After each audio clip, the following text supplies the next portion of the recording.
He thought he had faced every kind of loss a soldier could endure, until the day he found two strangers crying at his wife's grave.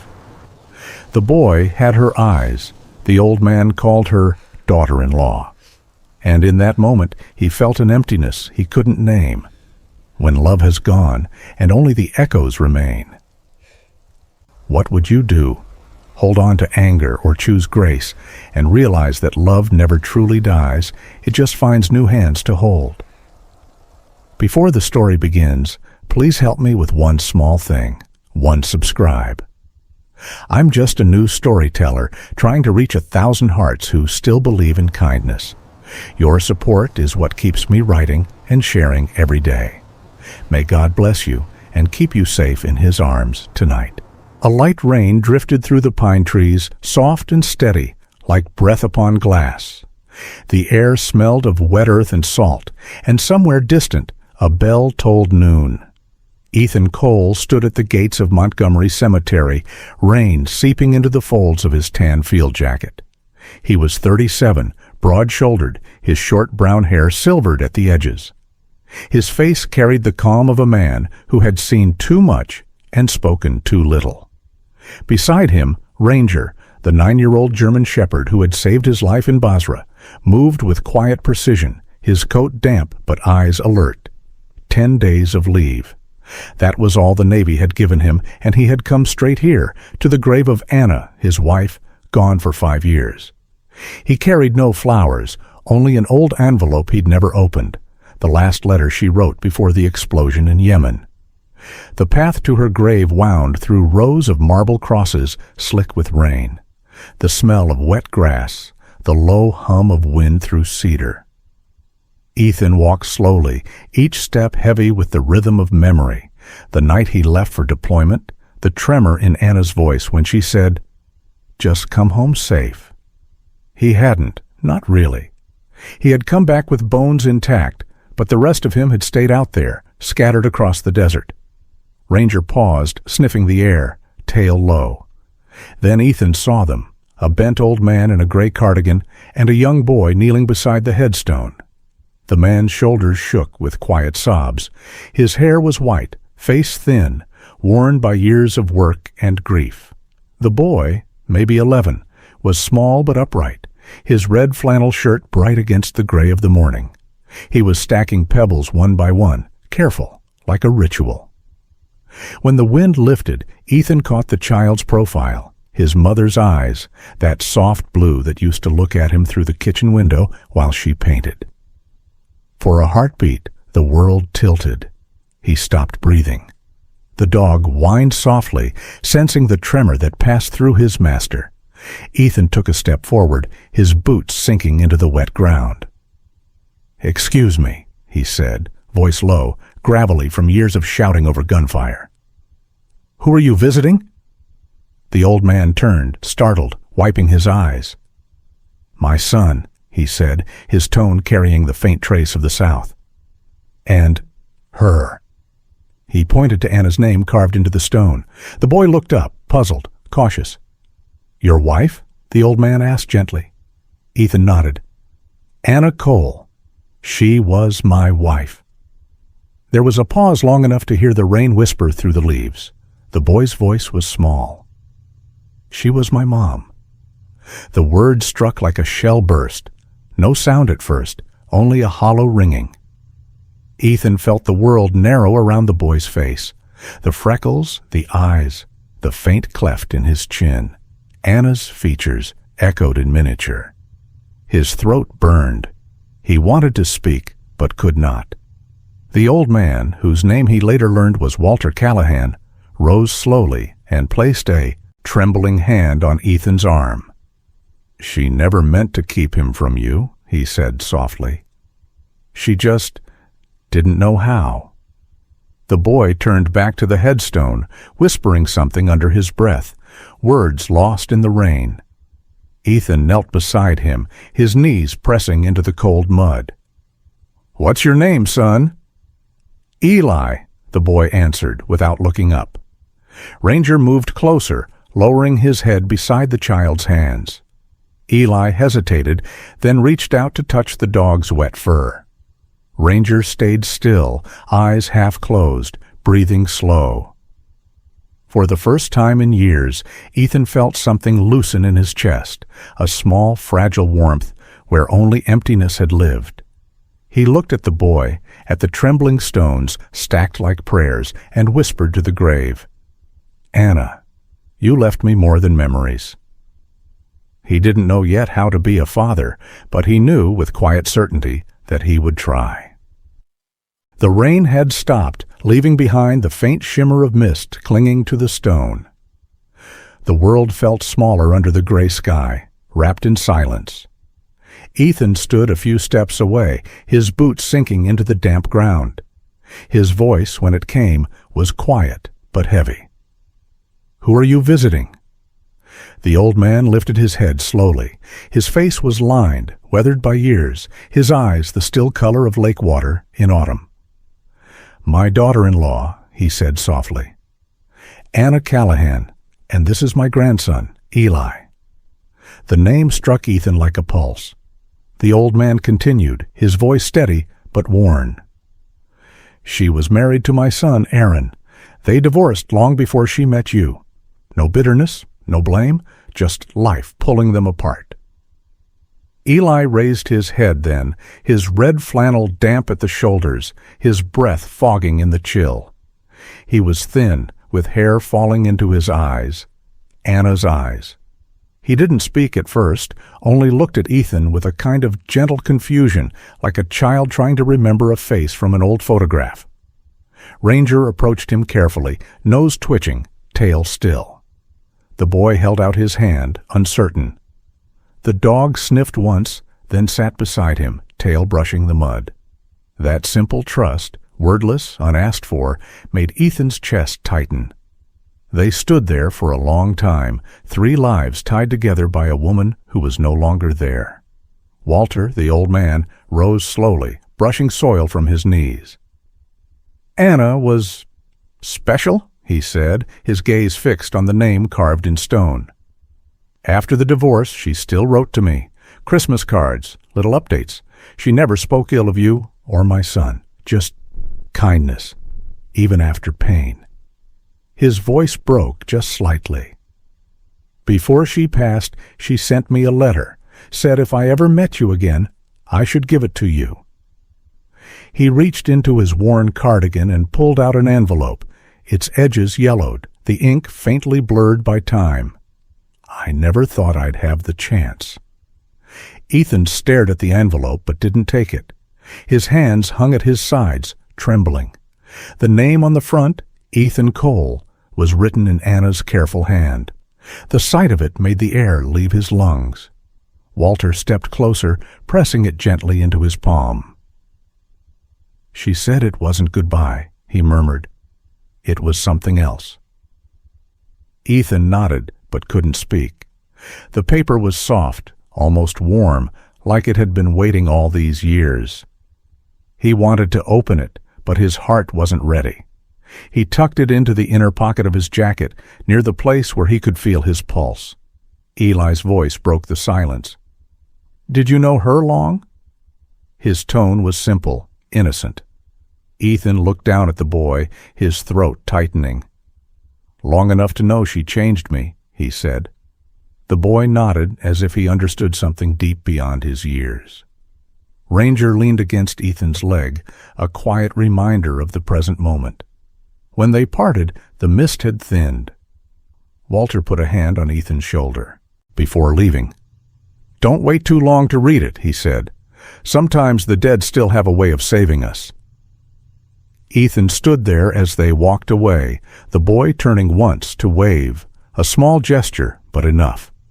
The world felt fragile again, and in that fragility he found something like peace.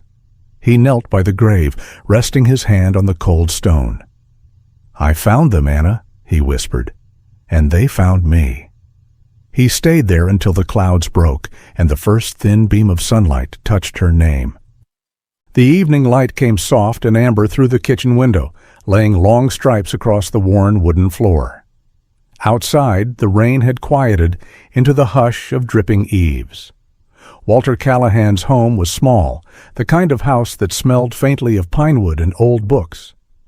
Ethan sat at the table, his tactical jacket folded neatly over the back of a chair. The old man moved slowly, each step careful, as though the air itself carried weight. From a narrow cabinet, Walter drew a weathered envelope sealed in a clear military pouch. "She gave this to me," he said, voice low but steady. "Said that if the day ever came when you found your way back, I was to give it to you myself." His hands trembled slightly as he set it down between them. Ethan didn't speak. He could only look, at the paper browned with time, at the loops of Anna's handwriting that felt achingly alive. Ranger rested quietly at his feet, head on his paws, eyes half closed as if keeping vigil. Ethan opened the letter slowly, the faint smell of lavender rising from the folds. Her words were neat, deliberate, each stroke of ink like the brush of her hand. "Ethan, if you are reading this, it means I am gone. I am not afraid of death, only of you being alone. I need you to know. Eli, my son from before you, is a good child. He has Aaron's calm, but I hope he finds your courage. If you ever meet him, please teach him something, the way you taught me to believe in people again." The words blurred as Ethan's eyes filled. He pressed the paper to his chest, the ache deep and hollow. Across the table, Walter watched in silence, his face lined not with pity, but with understanding.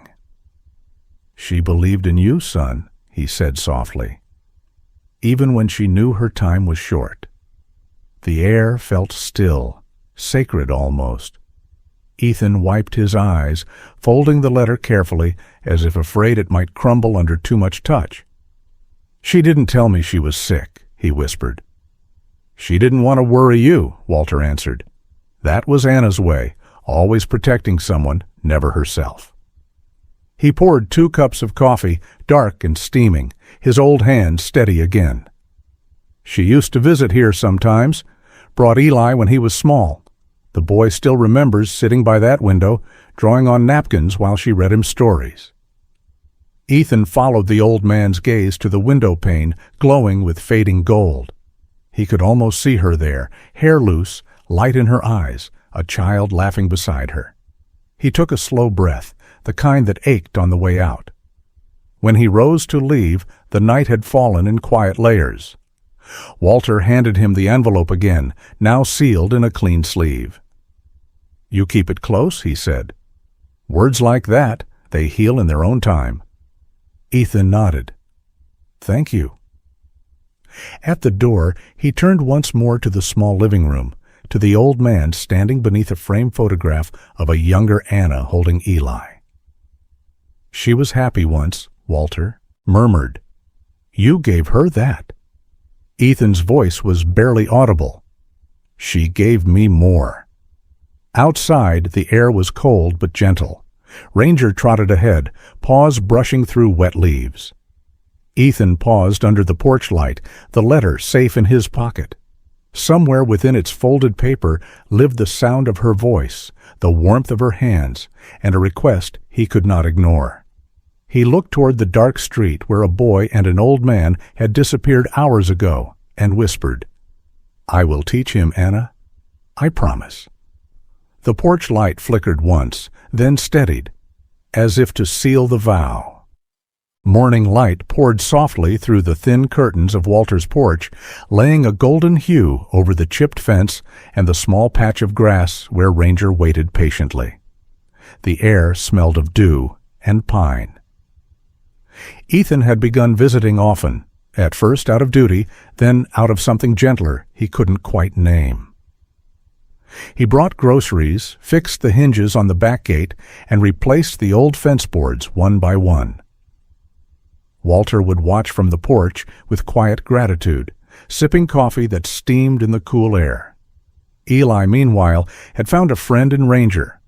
The boy's laughter came easily now, high and unguarded, as he threw an old tennis ball down the yard. Ranger would sprint after it, tail whipping, and return it with proud precision. Sometimes Ethan just watched them, arms folded, letting the sound of their play fill the spaces in his heart that war had hollowed out. He didn't speak much, but Eli didn't seem to mind. The boy had a way of speaking to the silence itself. One afternoon, as they sat under the oak tree behind the house, Eli looked up from the patch of earth where he was drawing circles with a stick. "Are you really a soldier?" he asked, eyes bright with curiosity. Ethan nodded, a faint smile flickering across his face. "SEAL Team 4. The boy whistled softly. "Mom said the best soldiers aren't the strongest," he said. "They're the ones who know when to stop." The words hit Ethan like an echo through time. He could still hear Anna's voice saying the same thing years ago over a grainy call from the desert.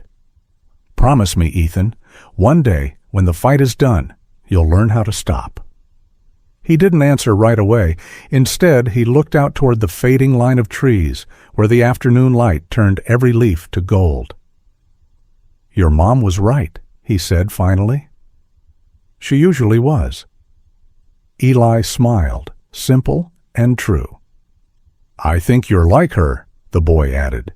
"You look serious, but your eyes don't." Ethan laughed softly, something rare, something unfamiliar even to him. He hadn't realized how long it had been since his laughter sounded like his own. Ranger's tail thumped against the grass, as if in agreement. For a moment, the world seemed to breathe easier. Later that evening, Walter joined them outside with 2 mugs of cocoa and 1 bowl for the dog. "Anna used to sit right here with him," Walter said, nodding at Eli.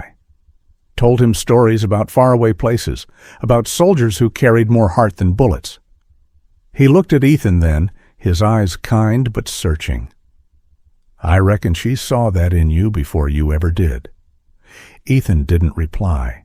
He just reached out, resting a hand gently on Eli's shoulder.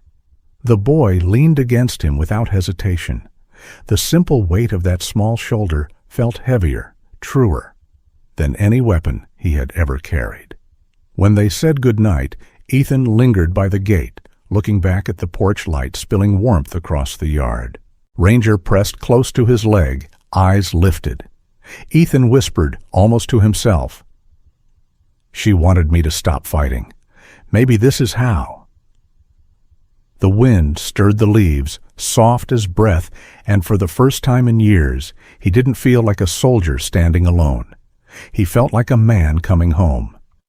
Rain drifted through the night like a quiet confession. The roof creaked softly, and the world outside blurred into a sheet of silver. Ethan sat at Walter's kitchen table, the faint smell of wood polish and coffee grounding the silence between them. The old man's hands trembled slightly as he unfolded a small, worn paper from his pocket. "She left another note," Walter said, voice low and heavy. "I didn't give it to you before. Thought maybe you weren't ready." Ethan looked at him, unsure whether he ever would be. Walter pushed it across the table, a square of folded paper, fragile and thin. Ethan opened it slowly, careful not to tear the edges. The handwriting was the same, elegant, curved, gentle. Only a few lines. "If you ever meet my son, please don't pity him. Love him, because he is the best part of what I've left behind." The words sank deep, slow, like rain seeping into earth. Ethan pressed the note flat on the table, his fingertips tracing each letter as if touching her hand. He whispered, almost to himself, "She never stopped thinking about us." Outside, the rain fell harder.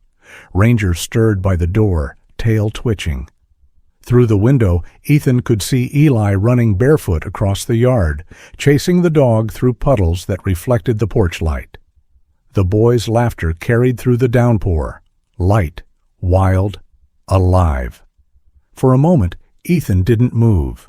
He watched, heart torn between grief and something warmer he didn't have a name for.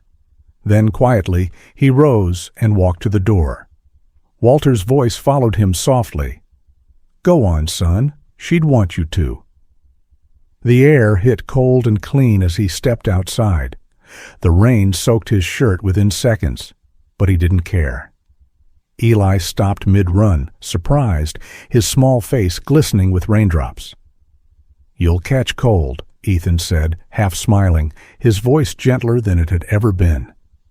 "You too," the boy replied, defiant but grinning. Ranger barked once, circling them, tail wagging. Ethan knelt down, the mud cold beneath his knees, and reached out. He pulled the boy into his arms. Eli hesitated only a second before leaning in, his head against Ethan's shoulder. "No one's ever come out here before," the boy whispered. "Not when it rains." Ethan held him tighter. "Not anymore," he said.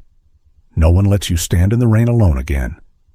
The three of them, man, boy, and dog, stayed like that under the dim porch light, the rain wrapping them in silver threads.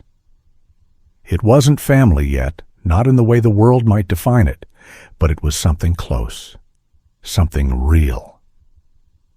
Ethan closed his eyes, breathing in the scent of rain and earth and the faint warmth of the child against his chest. The ache inside him began to shift, less like pain, more like healing.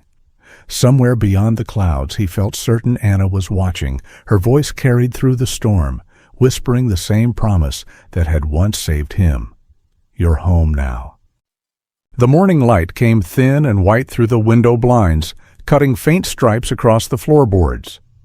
The house was quiet, the kind of quiet that holds breath. Ethan sat by the kitchen table, reading the newspaper he wasn't really reading. Ranger dozed at his feet, one ear twitching with every sound from outside. Walter was out running errands, leaving just him and Eli in the house.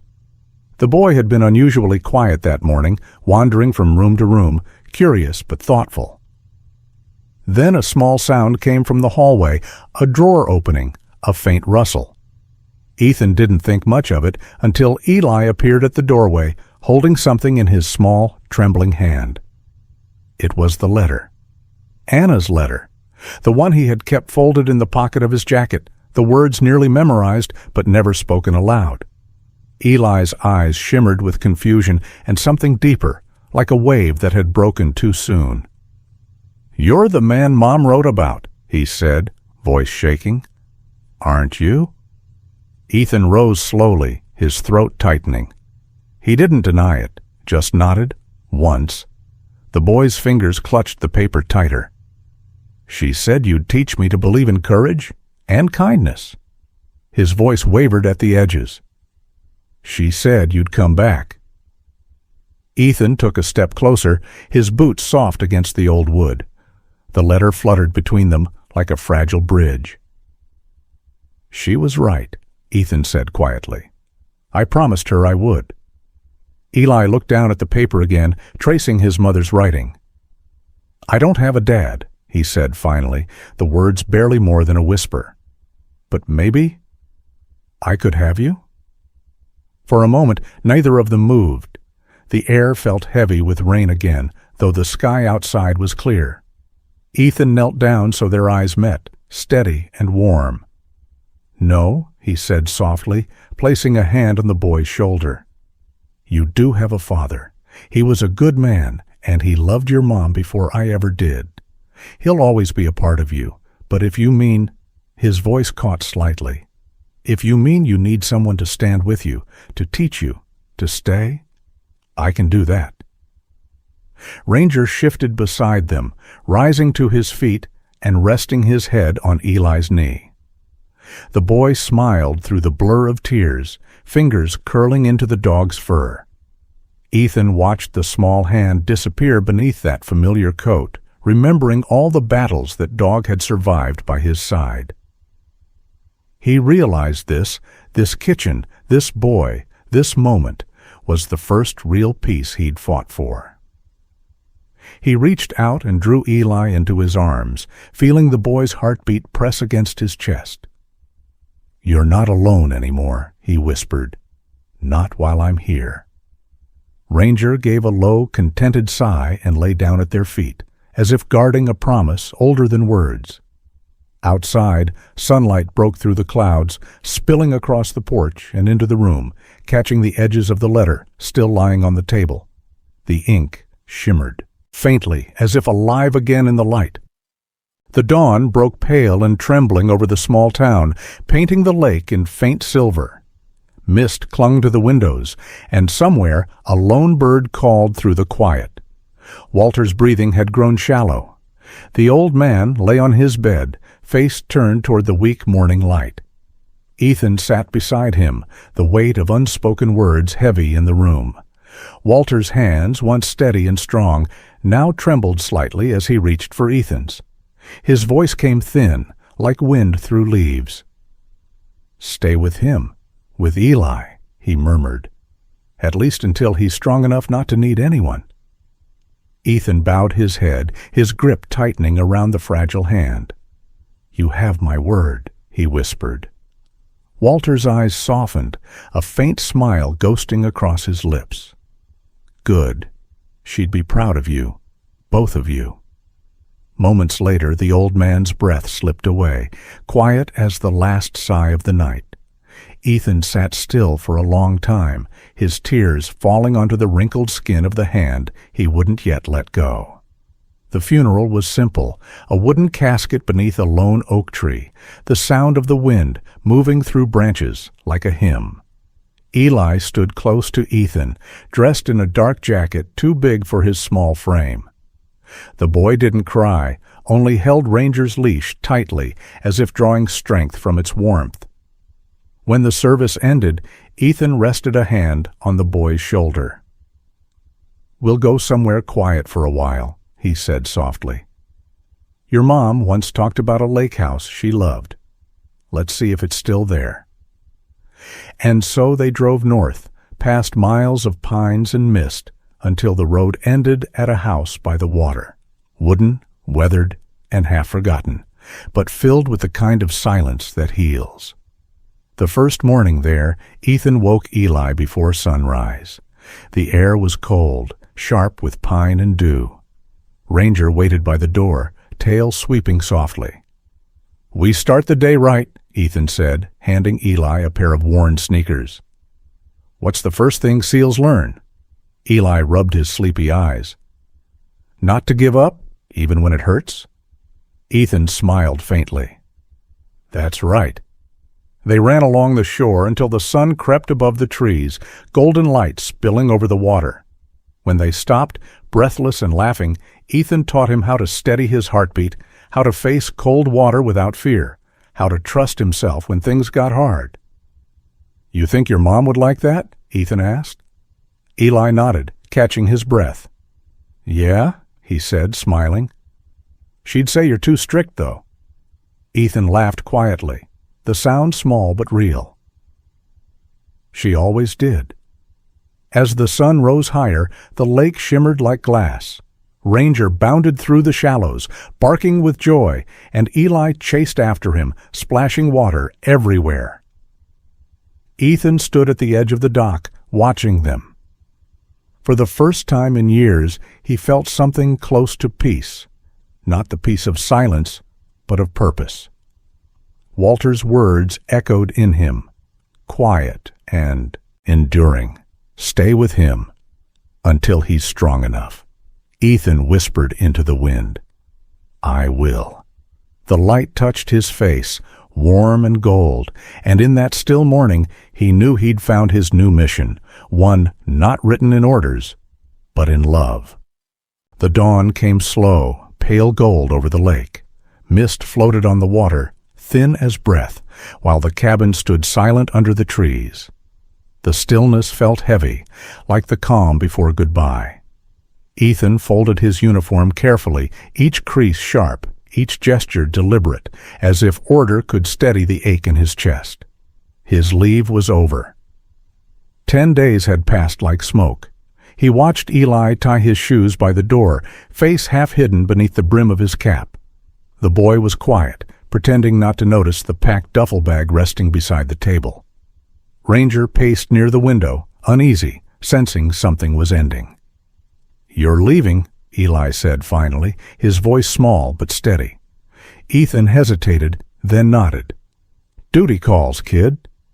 Silence lingered between them, filled with the sound of wind brushing through pine branches. "But I found a place for you," Ethan continued, crouching beside the boy. "It's called St. George Military Academy. It's not far. It's a good place, made for kids like you, kids who need a home and a mission." He held out a brochure, edges soft from folding. The school's emblem gleamed faintly, a silver crest surrounded by laurel leaves. Eli looked at it, lips pressed tight. "I don't want to be a soldier," he murmured. "You don't have to be," Ethan said softly. "But you should learn what courage looks like when it's quiet." He placed a hand on the boy's shoulder. "It's a school where they teach more than drills. They teach how to lead, how to stand for others. You'll fit right in." He'd already written the letter of sponsorship himself, signing it with a sentence that cost him sleep. "This child is not my blood, but he is the reason I still believe in good." The words had felt like truth, written with his heart instead of ink. On the day of departure, the sun was sharp and white. The academy lawns stretched wide, green and new, with flags fluttering gently above the gate. Ethan knelt to adjust Eli's backpack, the same one he'd used for fishing trips by the lake. "You take care of Ranger, all right," he said. The boy's eyes widened. "He's staying with me?" Ethan nodded. "He'll be with you until you're ready to face the world with your own heart. That's what your mom wanted." Eli hugged the dog tightly, burying his face in the thick fur. Ranger licked his cheek once, then looked up at Ethan, tail low, as if understanding the passing of a torch. When it was time, the rotors of the military helicopter began to spin, whipping dust and leaves into the air. Ethan rose, saluted the boy the way he would a fellow SEAL. "You'll do fine," he said over the noise. Eli straightened his back, tears in his eyes, but chin lifted and returned the salute, a small hand, firm and proud. "What about you?" he shouted. Ethan smiled faintly. "I'm still there," he said, pointing upward. "Anytime you look at the sky." As the helicopter lifted, the wind roared around them. Ethan could see the boy below, standing tall, one hand raised in farewell, Ranger sitting by his side, both framed against the rolling fields of green. The world blurred beneath him, but through the glass, Ethan kept his eyes on that small figure until the horizon swallowed it whole. In that moment, he realized the mission he'd been given no longer belonged to the battlefield. It lived in a promise, carried by a child, and guarded by a loyal dog beneath an open sky. Chandeon, sometimes life isn't about starting over. It's about finding someone who helps us keep going. We've all known loss, loneliness, and days that felt too heavy to carry. But here, in this small corner of stories, we remember that we're not alone.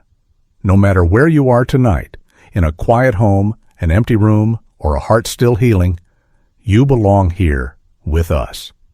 Because kindness doesn't fade with age. It grows deeper, softer, wiser. And maybe that's what God wanted all along, for us to find each other, to hold on to love, and to never stop believing in grace. If this story touched you, stay with us. Subscribe, share a kind word, and let's keep this circle of faith and hope alive, together. May God bless you and your family with peace, health, and gentle mornings.